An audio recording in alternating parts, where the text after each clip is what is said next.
Supreme কোর্টে 26,000 চাকরি বাতিলের পর ফের একবার অস্বস্তিতে পড়ল মুখ্যমন্ত্রী মমতা বন্দ্যোপাধ্যায়। এবার নিয়োগ সংক্রান্ত আরও একটি মামলার শুনানি হবে আগামী 8 এপ্রিল সুপ্রিম কোর্টে।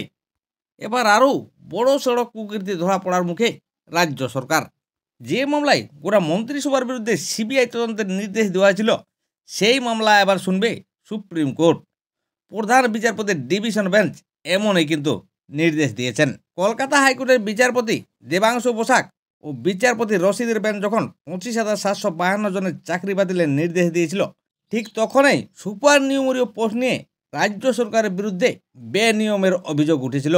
2022 সালে সেই সংক্রান্ত মামলায় কলকাতা হাইকোর্ট বলেছিল, রাজ্য সরকারের সঙ্গে যুক্ত ব্যক্তি যারা অতিরিক্ত পদ তৈরির ক্ষেত্রে অনুমোদন দিয়েছিল এবং যারা দুর্নীতির সঙ্গে জড়িত, তাদের বিরুদ্ধেও কিন্তু তদন্ত চালিয়ে যেতে পারবে সিবিআই। এরপর 2024 সালে সুপ্রিম কোর্ট সেই রায়ে স্থগিতাদেশ দেয়।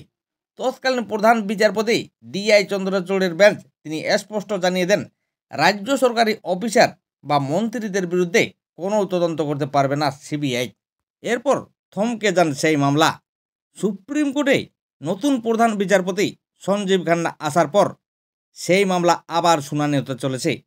অন্যদিকে আবার 7 এপ্রিল চাকরিহারাদের সঙ্গে দেখা করবে রাজ্যের মুখ্যমন্ত্রী মমতা বন্দ্যোপাধ্যায়। নেতাজি ইন্ডোরে SSC চাকরিহারা প্রার্থীরা একত্রিত হয়ে একটি কর্মসূচির আয়োজন করতে চলেছেন তারা। আর সেখানে মুখ্যমন্ত্রীকে থাকার জন্য আহ্বান করা হয়েছে।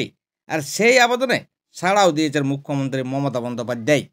আর সেখান থেকে মুখ্যমন্ত্রী চাকরিহারাদের নিয়ে কী বার্তা দেয়, সেদিকেই তাকিয়ে কিন্তু চাকরিহারা প্রার্থীরা।